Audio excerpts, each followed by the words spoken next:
You okay?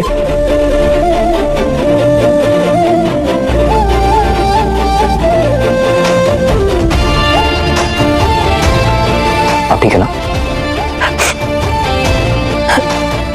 क्या फतेह को हीर की तकलीफ देखकर उसके लिए कुछ अलग सा महसूस होने लगा है? और क्या हीर से बढ़ती फतेह की ये क्लोजनेस नवाब के दिल में दबा पुराने इमोशंस को फिर से जगा पाएगी? तो गाइस, अपकमिंग एपिसोड ऑफ टू जूलियट जेड में हीर चाहे कितनी भी मुश्किलों के बीच खुद को स्ट्रॉन्ग दिखाने की कोशिश करे, लेकिन फतेह अब उसकी आंखों के पीछे छुपा दर्द समझने लगा है। पिछले कुछ एपिसोड से जिस तरह फतेह हीर को लेकर कंसर्न नजर आ रहा है, उसे लगता है कि हीर की परेशानी अब उसके लिए सिर्फ एक नॉर्मल सिचुएशन नहीं रह गई है। शायद फतेह खुद भी अपनी जिंदगी में इतना कुछ फेस कर चुका है कि अब वो किसी और के दर्द को बिना कहे ही समझने लगा है। इसी वजह से हीर की खामोशी, उसकी उदासी और उसके स्ट्रगल्स फतेह को अंदर तक कहीं ना कहीं समझा भी रही है। आने वाले एपिसोड में फतेह हीर का सपोर्ट सिस्टम बनता हुआ भी नजर आ सकता है। हीर सबके सामने स्ट्रांग रहने की कोशिश करेगी, लेकिन फतेह उसकी वो फीलिंग्स भी समझ लेगा जो हीर किसी के साथ शेयर नहीं कर पा रही। धीरे धीरे ये अंडरस्टैंडिंग दोनों के बीच एक स्पेशल बॉन्ड भी बन सकती है।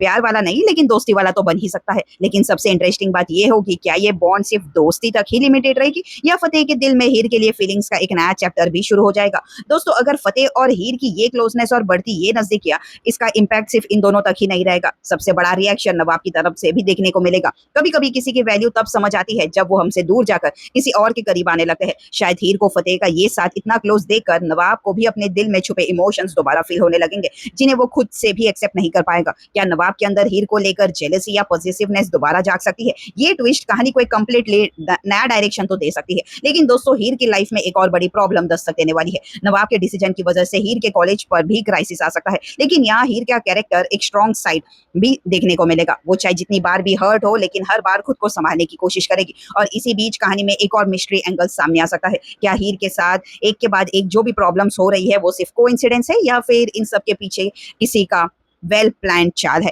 कहीं ऐसा तो नहीं कि हीर की करंट प्रॉब्लम्स के पीछे एक ऐसी प्लानिंग है जिसका सच अभी भी छुपा हुआ है? आने वाले एपिसोड में कुछ सिचुएशन ऐसी क्रिएट हो सकती है जो इस डाउट को और भी ज्यादा स्ट्रॉन्ग कर दे। एक तरफ फतेह और हीर की ग्रोइंग बॉन्डिंग, और दूसरी तरफ नवाब के रिएक्शंस का टेंशन भी बढ़ा सकती है। और ऊपर से हीर के कॉलेज का क्राइसिस पूरे सिचुएशन को कहीं ना कहीं कॉम्प्लिकेट भी करेगा। अब देखना यहाँ से होगा कि क्या फतेह हीर का दर्द समझते समझते उसके लिए अपने दिल में प्यार महसूस करने लगेगा? क्या हीर और फतेह की ये क्लोजनेस नवाब के पुराने इमोशंस को दोबारा जिंदा कर पाएगी?